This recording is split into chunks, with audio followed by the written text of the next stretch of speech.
నమస్తే. మనం తులారాశి చూస్తే మే మంత్‌లో ఎలా ఉందో మనం సూక్ష్మంగా తెలుసుకుంటే వీళ్ళకి చాలా ఛాలెంజింగ్‌గా ఉంది.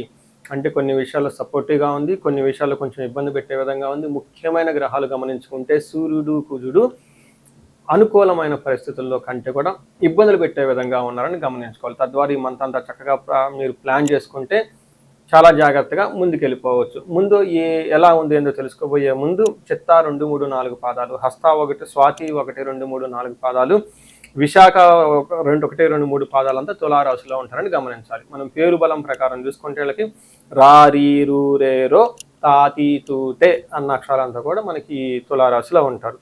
మనకి లఘు గోచారం, సూక్ష్మ గోచారం కాన్సెప్ట్ ప్రకారం తీసుకుంటే వార్తల్లో ముఖ్యాంశాలాగా ఈ మంత్ అంతా ఎలా ఉంటుందో మనం తెలుసుకోవచ్చు. అందులో భాగంగా చూస్తే సూర్యుడి వల్ల యాత్రలు చేసే అవకాశం ఎక్కువగా ఉంటుంది. కానీ శారీరకంగా బాగా టైర్డ్నెస్ అయిపోతారు, డీహైడ్రేషన్ అయిపోయి టైర్డ్గా ఉండే అవకాశం ఎక్కువగా ఉంటుంది. ఫస్ట్ 15 days కుజుడు చాలా చక్కగా సపోర్ట్ ఇస్తూ ఉన్నారు, సంపదలు వస్తుంటుంది. తర్వాత శారీరకంగా అగైన్ చాలా ఇబ్బందులు పెట్టేసి భార్యకు కానీ మీకు కానీ ఇబ్బందులు పెట్టే విధంగా ఉంటుంది. బుధుని వల్ల పుత్రుల ద్వారా లాభం ఉంటుంది. శుక్రుని వల్ల స్త్రీ సుఖాప్తి అంటే స్త్రీల ద్వారా లాభం ఉండే అవకాశం ఎక్కువ ఉంటుంది. అంటే చూసుకుంటే మిక్స్డ్గా ఉంది. సూర్యుడు, కుజుడు కొంచెం ఇబ్బంది పెడుతూ ఉన్నాడు.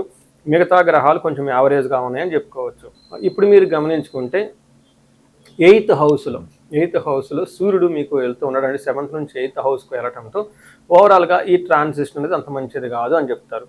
ఏ విధంగా అంటే మన మహర్షులు సంస్కృతంలో ఏం చెప్తారు, దుర్దోష శత్రు సంవాదో గమనాగమన వ్యధ దుఃఖ వార్తాశ్రుతం చైవ అష్టమస్తే యథా రవి అంటారు. 8వ స్థానంలో రవి ఉంటే ఏమవుతుంది గుర్తుపెట్టుకుని, దుర్దోష అంటే మీకు చెడు పనులు చేయాలన్న ఆలోచన మీకే వస్తుంది.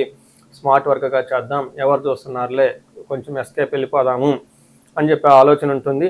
సంవాద శత్రు సంవాద మీరంతా మీరే పోయి మీ శత్రువులతో గొడవలు పెట్టుకునే అవకాశం ఉంటుంది. గమనాగమన వ్యధ అంటే వచ్చేటప్పుడు పోయేటప్పుడు ప్రయాణాలు చేస్తూ ఉంటే వాటిలో మీకు ఎలాంటి ఉపయోగం కలగదు. దుఃఖ వార్త శృతం చైవ ఒక బ్యాడ్ న్యూస్ ఇనే అవకాశం ఎక్కువ ఉంటుంది. కొంచెం జాగ్రత్తగా ఉండటం ఎంతైనా అవసరం. ఈ టైంలో ధనాన్ని కూడా కోల్పోయే అవకాశం ఉంటుంది. 7వ స్థానంలో అగైన్ కుజుడు ఉండటంతో ఇది కూడా అంత మంచి పొజిషన్ కాదు. అంటే సూర్యుడు ఏదైతే పనులు చేస్తూ ఉన్నాడో ఈ యొక్క సూర్యుడికి సపోర్ట్గా కుజుడు కూడా చేయటంతో కొంచెం ఇబ్బందులు పడే పరిస్థితులు ఉంటుంది. జాగ్రత్తగా ఉండాలి. ముఖ్యంగా ఏం చెప్తూ ఉంటారు, అన్న వస్త్రాది రాహిత్యం సదా క్లేశ జీవనం స్వబంధుభి కువాత పుత్ర భాతృణం క్రోధ సప్తమస్తే భవేత్ కుజ అంటారు. అంటే 7వ ఇంట్లో కుజుడు ఉంటే ఏమవుతుంది, చాలా అటెన్షన్ పే చేయండి.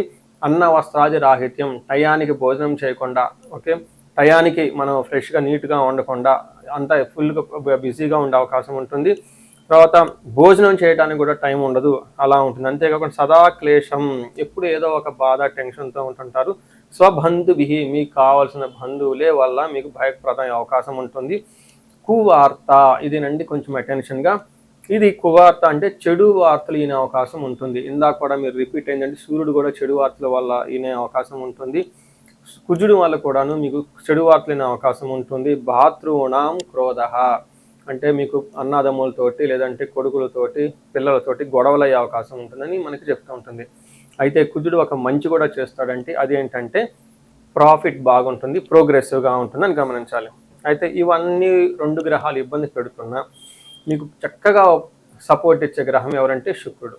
ఈ శుక్రుడు యొక్క సపోర్ట్ రావడంతో చాలా విధాలుగా బాగుంటుందని గమనించవచ్చు. ఏ విధంగా అంటే వస్త్రలాభం, మహా ఆరోగ్యం, గురు భక్తి, స్వధర్మకృత్ చిత్తశుద్ధి అభీష్టార్థ నవమస్తేత్ భవేత్ భృగో అంటారు. అంటే 9వ స్థానంలో శుక్రుడు ఉండటంతో మీకు మహాభాగ్య యోగం వస్తుంది. అంటే ఇందాక చెప్పుకున్న విధంగా ఎన్నో ప్రాబ్లమ్స్ ఉన్నా కానీ ఏదో ఒక లక్ ద్వారా మేము అన్నీ చక్కగా దాటుకొని ముందుకు వెళ్ళిపోతారు. ఏ ప్రకారంగా వస్త్రలాభం ఉంటుంది, ఆరోగ్యం బాగుంటుంది, పెద్దవాళ్ళు చెప్పిన మాట వింటూ ఉంటారు, గురువుల యందు భక్తి ఉంటుంది, ధర్మబుద్ధిగా పనులు చేయాలనుకుంటూ ఉంటారు.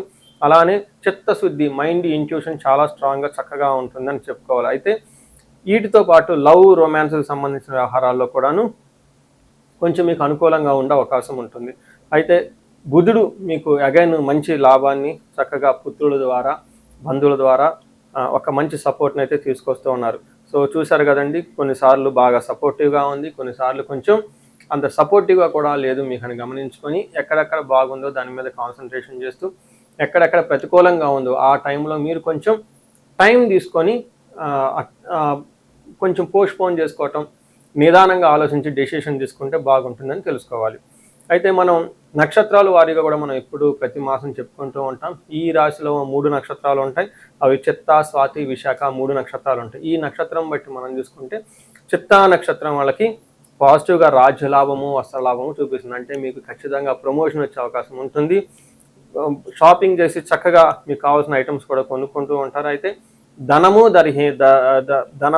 దరిద్రము రెండు చూపిస్తుంటుంది. అంటే ఫైనాన్షియల్గా ఇబ్బందులు పడుతూ ఉంటారు. స్వాతి నక్షత్రం వాళ్ళకి రాజ్య లాభము, వస్త్ర లాభము చక్కగా ఉంది. అంటే ప్రమోషన్స్ వచ్చే అవకాశం ఉంటుంది, గిఫ్ట్లు వచ్చే అవకాశం ఉంటుంది. అయితే కానీ వీళ్ళకి కూడాను దరిద్రము, ధనహీనత, టయానికి కావాల్సిన డబ్బులు లేకుండా ధనానికి ఇబ్బంది పడుతూ ఉంటారు. విశాఖ నక్షత్రం వాళ్ళకి ధనహీనత, దరిద్రము చూపిస్తూ ఉంటుంది. వీళ్ళకి రాజ్య లాభము కూడా చూపిస్తుంది. పదవి ప్రమోషన్, ఆ పదవి ప్రమాణం స్వీకారం లాగా చేసే అవకాశము, మంచి బట్టలు కొనే అవకాశం ఉంటుంది. వీటితో పాటు ఈ 3 నక్షత్రాలకి చిత్తా, స్వాతి, విశాఖ నక్షత్రం వాళ్ళకి గాయాలయ్యే అవకాశం ఉంటుంది. పర్టికులర్గా విశాఖ నక్షత్రం వాళ్ళకి కార్యహాని, అనుకున్న పనుల్లో ఇబ్బందులు పడే అవకాశం ఉంటుంది. ఇవి కాకుండా మిగతా స్వాతి నక్షత్రం వాళ్ళకి కొంచెం మానసికంగా టెన్షన్లు అధికంగా ఉండే అవకాశం ఉంటుంది. సో చూశారు కదండి, ఏదున్నా కానీ చిన్న చిన్న అవంతరాలు, కొంచెం ప్రాబ్లంతో ఓల్ మంత్ అంతా సక్సెస్ఫుల్గా ఉంటుందని మీరు గమనించుకోవాలి. ఈ రాశి వారికి ముఖ్యంగా ఎవరైతే ఏజ్ 35 నుంచి 45 మధ్యలో ఉన్నారో వాళ్ళకి ఒక రీసెర్చ్ గ్రూప్ లాగా స్టడీ చేస్తున్నాను నేను. ఎవరికైనా గనక ఆర్థికంగా ఇబ్బందులు పడిపోతూ ఉంటే స్వర్ణలక్ష్మి విశేష హోమం అని ఉంటుంది, దాన్ని చక్కగా జరిపించుకోండి. తద్వారా మీకు బహుముఖ ఆదాయము, వనరుల ద్వారా వచ్చే అవకాశం ఉంటుంది. మల్టీ సోర్సెస్ ఆఫ్ ఇన్కమ్ వస్తుంది. అంతేకాకుండా భార్యాభర్తల మధ్య చాలా చక్కగా అన్యోన్యంగా ఉండాలి, అభివృద్ధి జరగాలనుకున్నప్పుడు అన్యోన్య దాంపత్య పాశుపత అభిషేకము లేదా విశ్వావసు గంధర్వరాజ అభిషేకం అని ఉంటుంది, దాన్ని చక్కగా జరిపించండి. అంతేకాకుండా చాలాసార్లు మేము చండీ హోమాలు ఎక్కువ జరిపిస్తూ ఉన్నాము. లాస్ట్ మంత్ చూసుకుంటే చాలా చండీ హోమాలు చేసాము. ప్రతి ఒక్కళ్ళకు కూడా శత్రు బాధలు ఉన్నా, లేదంటే కోర్టు వ్యవహారాల్లో సరైన అట్టిడు కాకుండా మధ్యలో ఆగిపోతున్న, మీరు ఆఫీసుల్లో ఒక మంచి మేనేజర్ లెవెల్ పొజిషన్లో ఉండి సీనియర్ పొజిషన్లో ఉన్న, మీ మీద ప్రమోషన్ రాకుండా అడ్డుపడుతున్న వేరే వాళ్ళు మీకు కావాలని ఇబ్బంది పెడుతున్నా కానీ ఇలాంటి వాళ్ళు చండీ హోమం చేయించుకున్న, అలానే రాహు దశ ఎవరికైతే నడుస్తుందో వాళ్ళంతా రాహు అంతర్దశలో వాళ్ళు ఉన్నారో చండీ హోమం చేయించుకుంటే చాలా బాగుంటుంది. అంతేకాకుండా ఇది పిల్లలకి అకాడమిక్ టైం కాబట్టి మనకి విద్య బాగా రావటానికి మనకి 3 రకాల దేవతలను ఉపాసన చేస్తూ ఉంటారు జనరల్గా. హయగ్రీవ స్వామి, మేధా దక్షిణామూర్తి, నీలా సరస్వతి. మీ యొక్క ఇండివిజువల్ యొక్క జాతకం చూపించుకొని ఒక్కసారి ఆ యొక్క మీ యొక్క జాతకానికి అనుగుణంగా ఏ దేవతలకు సంబంధించిన ఉపాసన చేస్తే బాగుంటుంది, ఆరాధిస్తే బాగుంటుందో తెలుసుకొని తద్వారా ఆ యొక్క దేవతలకు పర్టికులర్ మేధా దక్షిణామూర్తికి మూలమంత్ర జపము, హోమము, దానాలు ఇవన్నీ చేసుకుంటూ ఉంటే అకాడమిక్స్లో పెర్ఫార్మెన్స్ వచ్చే అవకాశం ఎక్కువ ఉంటుంది. ఇవి కాకుండా మీకు ఎలాంటి సమస్య ఉన్న, కాలసర్ప దోషం ఉన్న, పర్టికులర్గా వివాహానికి ఇది మ్యారేజెస్ టైం కాబట్టి మీకు 28 సంవత్సరాలు 27 వచ్చి ఇంకా వివాహం పోవట్లేదంటే ఖచ్చితంగా ఏదో ఒక దోషం ఉంటుంది. అవన్నీ చూపించుకుంటుంటే చాలా చూపించుకొని పరిహారాలు చేయించుకుంటే తీవ్రతను బట్టి చక్కగా పెళ్ళే అవకాశం ఎక్కువ ఉంటుంది. ఇవి కాకుండా మీ లైఫ్ అప్పటిదాకా 35 ఇయర్స్ వరకు చాలా బాగుంది, మాకు 35-45 మధ్యలో ఉండి అనుకోని విధంగా మేము మధ్యలో కెరీర్లో ఆగిపోయాము, స్టాగ్నేషన్ పీరియడ్ వచ్చింది, కన్ఫ్యూజన్ వచ్చింది, ఎటెల్లలో అర్థం కావట్లేదు అనుకున్న వాళ్ళు ఒక్కసారి జాతక చక్రం చూపించుకొని ఎందుకు ఇది వచ్చింది, దానికి ఏమన్నా శాపాలు ఉన్నాయా, లేదంటే ఏమన్నా గ్రహ దోషాలు ఉన్నాయో తెలుసుకొని ఆ శాపాలు, ఆ గ్రహ దోషాలు తీసేసుకుంటే లైఫ్ 10 ఇంట్లో ఖచ్చితంగా ముందుకెళ్తూ ఉంది. ఇంకా ఒకటి, ఎవరికైతే ఏలినాడు శని, అర్ధాశ్రమ శని, తర్వాత అష్టమ శని నడుస్తూ ఉందో వాళ్ళందరూ కూడాను చక్కగా సంపూర్ణ శాంతి పూజలు చేయించుకోవాలని చెప్పేసి, మీకు ఎలాంటి సమస్య ఉన్నా కానీ దానికి చక్కటి పరిష్కారం ఉంది. ఎలాంటి కన్ఫ్యూజన్ ఉన్నా దానికి పరిష్కారం మీ జాతకంలోనే ఉంది. చక్కగా పరిష్కారాలు చేసుకొని మీరు జీవితంలో 10 ఇంతలు ముందుకు ఎలా ఎదగాలని, మీకు అష్టైశ్వర్యాలు కలగాలి, భోగభాగ్యం కలగాలి, చక్కగా సమాజంలో ఉన్నతంగా ఉండాలని చెప్పేసి నేను కోరుకుంటున్నాను. నమస్తే.